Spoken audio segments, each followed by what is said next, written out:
Traité sur le pouvoir et la primauté du pape, 1537, réfutation des thèses. Grand 1, grand B, par l'histoire.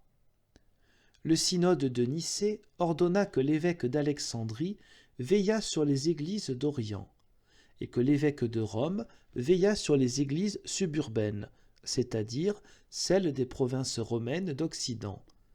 C'est de ce point de départ de droit humain, l'ordonnance d'un synode, que naquit l'autorité de l'évêque de Rome. Dès lors, si l'évêque de Rome avait eu de droit divin une supériorité, il n'aurait pas été licite à un synode de lui retirer quelque chose de ce droit et de le transférer à celui d'Alexandrie.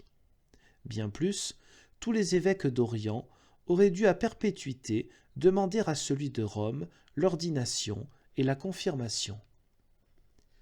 De même, le synode de Nicée décida que les évêques seraient élus par leurs églises, en présence d'un évêque voisin ou de plusieurs. C'est la même coutume qu'on observe aussi en Occident, dans les églises latines, comme en témoignent Cyprien et Augustin. Ainsi s'exprime Cyprien dans sa lettre à Cornélius. Il faut observer et maintenir scrupuleusement ce qui vient de la tradition divine et des préceptes apostoliques, maintenir ce qui est observé chez nous et dans presque toutes les provinces, pour que les ordinations soient célébrées dans les règles. Tous les évêques voisins de la même province se rassemblent avec le peuple pour qui l'on doit ordonner un conducteur. L'évêque est élu par le peuple présent, qui connaît pleinement la vie de chacun. Nous l'avons vu faire pour l'ordination de notre collègue Sabinus. L'épiscopat lui fut conféré par le vote de tous les frères et le jugement des évêques qui étaient venus se joindre à l'assemblée, puis on lui imposa les mains. Cyprien qualifie cette coutume de tradition divine et de préceptes apostoliques, et affirme qu'elle est observée dans presque toutes les provinces, l'ordination et la confirmation n'étant pas, sur la plus grande partie de la terre, demandées à l'évêque de Rome dans les églises grecques et latines. Il est donc assez évident que celles-ci n'attribuaient pas alors de supériorité ni de domination à l'évêque de Rome. Cette supériorité est d'ailleurs impossible.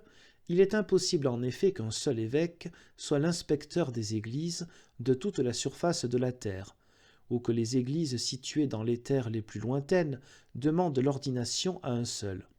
Car il est clair que le règne du Christ est dispersé sur toute la surface de la terre.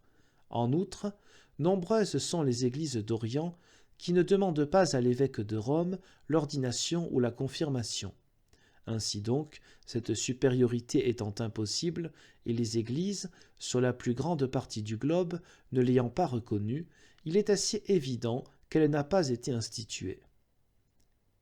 On convoqua et on tint dans l'Antiquité beaucoup de synodes, auxquels l'évêque de Rome ne présida pas, tel celui de Nicée et la plupart des autres. Cela aussi atteste que l'Église ne reconnaissait pas alors la primauté ou la supériorité de l'évêque de Rome. Jérôme dit « Si l'on cherche l'autorité, le monde est plus grand que la ville. Où que l'on soit évêque, à Rome, à Gubbio, à Constantinople, à Reggio, à Alexandrie, on a même mérite et même sacerdoce. » Grégoire, écrivant au patriarche d'Alexandrie, refuse d'être appelé évêque universel. Il est dit aussi, dans les actes du synode de Chalcédoine, que la primauté fut offerte à l'évêque de Rome et qu'elle fut refusée. Enfin, comment le pape peut-il avoir de droit divin la supériorité sur toute l'Église, alors que l'on procédait à une élection et que peu à peu s'imposa une investiture des évêques de Rome par les empereurs? De même, après de longs débats sur la primauté entre les évêques de Rome et de Constantinople, l'empereur Phocas décida enfin qu'elle devait être attribuée à l'évêque de Rome.